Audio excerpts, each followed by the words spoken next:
വടകരയിൽ വികസനത്തെക്കുറിച്ച് ചർച്ച ചെയ്യാൻ ഇടത് വലത് മുന്നണികൾക്ക് ഭയമെന്ന NDA സ്ഥാനാർത്ഥി പ്രബുൽ കൃഷ്ണ. കള്ളവോട്ട് CPMന്റെ കുലത്തൊഴിലാണെന്നും തെരഞ്ഞെടുപ്പ് ദിവസം പോളിംഗ് ബൂത്തുകളിൽ തെരഞ്ഞെടുപ്പ് കമ്മീഷൻ പ്രത്യേക ഇടപെടൽ ഉണ്ടാകണമെന്നും BJP ആവശ്യപ്പെട്ടു.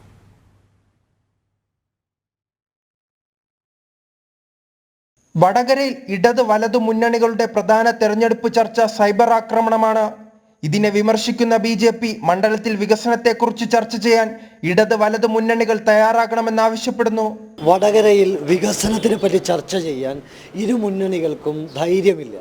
കാരണം വികസനത്തെപ്പറ്റി സംസാരിക്കാൻ എന്ത് വികസനമാണ് ഈ മുന്നണികൾ ഇവിടെ ഉണ്ടാക്കിയിട്ടുള്ളത്? ഇപ്പോൾ കോൺഗ്രസിൻ്റെ MP ഉണ്ട്, അദ്ദേഹം ഈ മണ്ഡലത്തെ തിരിഞ്ഞു നോക്കിയിട്ടില്ല. ഇവിടുത്തെ സംസ്ഥാന സർക്കാർ ഈ മണ്ഡലത്തിൽ ഒന്നും ചെയ്തിട്ടില്ല. അപ്പോൾ ഈ രണ്ട് മുന്നണികൾക്കും ഇതിനെപ്പറ്റി ചർച്ച ചെയ്യാനില്ലാത്തത് കൊണ്ടാണ് ഇത്തരത്തിലുള്ള അശ്ലീലത്തിൻ്റെ പിന്നാലെ പോയിക്കൊണ്ടിരിക്കുന്നത്. അതോടൊപ്പം CPMന്റെ ബോംബ് രാഷ്ട്രീയത്തെയും കള്ളവോട്ടിനെയും വടകരയിലെ NDA സ്ഥാനാർത്ഥി പ്രബുൽ കൃഷ്ണ രൂക്ഷമായി വിമർശിക്കുന്നു. ഈ ബോംബ് ഉണ്ടാക്കിയത് എന്തിനു വേണ്ടിയാണ്? ബോംബ് എന്തായാലും ദീപാവലിക്ക് പൊട്ടിക്കാൻ വേണ്ടിയല്ലല്ലോ, വിഷുവിന് പൊട്ടിക്കാൻ വേണ്ടിയല്ലല്ലോ. ബോംബ് ആളുകളെ കൊല്ലാൻ വേണ്ടിയാണ്. ഇത്തരത്തിൽ ഉഗ്രശേഷിയുള്ള ബോംബുകൾ ആരെ കൊല്ലാൻ വേണ്ടിയാണ് ഉണ്ടാക്കിയിരിക്കുന്നത്? CPM എപ്പോഴും വളർന്നിട്ടുള്ളത് സംഘർഷങ്ങളിലൂടെയാണ്. ബോംബ് രാഷ്ട്രീയത്തിലൂടെ, കൊലപാതക രാഷ്ട്രീയത്തിലൂടെയാണ് CPM വളർന്നത്.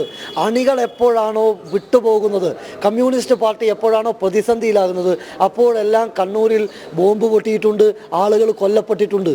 അതേസമയം തെരഞ്ഞെടുപ്പിന് ദിവസങ്ങൾ മാത്രം ബാക്കി നിൽക്കെ ജില്ലയിൽ 3 മുന്നണികളും വിജയപ്രതീക്ഷയിലാണ്. ജനം, കണ്ണൂർ.